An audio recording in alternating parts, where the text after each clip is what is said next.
শুধু তাই নয়, পাসপোর্ট সেবার নামে তারা অতিরিক্ত অর্থ হাতিয়ে নিচ্ছে এবং এই অবৈধভাবে যে চুক্তিটি করা হয়েছে বিপুল পরিমাণের অর্থ এই হাইকমিশনের কিছু কর্মকর্তা তারা দুর্নীতি করেছেন এই চুক্তির মাধ্যমে।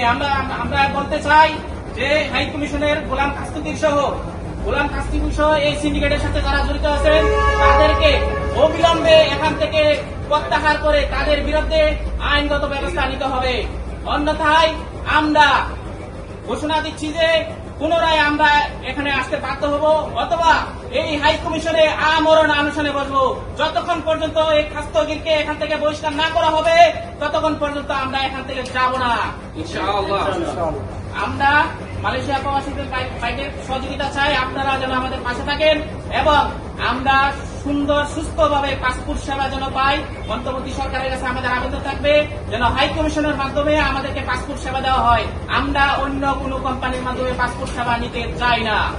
হাই কমিশনের মধ্যে বহাল রাখি, কিন্তু আমাদের 15 লক্ষের অধিক মানুষ আছে, কিন্তু তাদের এই দুর্নীতির কারণে তারা এখানে একটা প্রিন্টিং মেশিনও রাখে না। হাই কমিশন এখানে আজকে কালকে ওইখানে একটা স্থায়ী কোনো কার্যালয় নাই। আমরা চাই যে এখানে প্রিন্টিং মেশিন এনে যেন 1 সপ্তাহের মধ্যে আমাদেরকে পাসপোর্ট বিতরণ করে আমাদের এই সমস্যাগুলো সমাধান করে আপনাদের জন্য আসছি।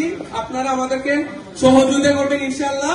আমরা সাধারণ প্রবাসী আপনাদের এই মতো, আমি একজন কাজের লোক, আমার অফিস টফিস বাদ দিয়ে সবাই এখানে আসছে। আপনাদের দোয়া কামনা করছি, আমাদের জন্য দোয়া করবেন।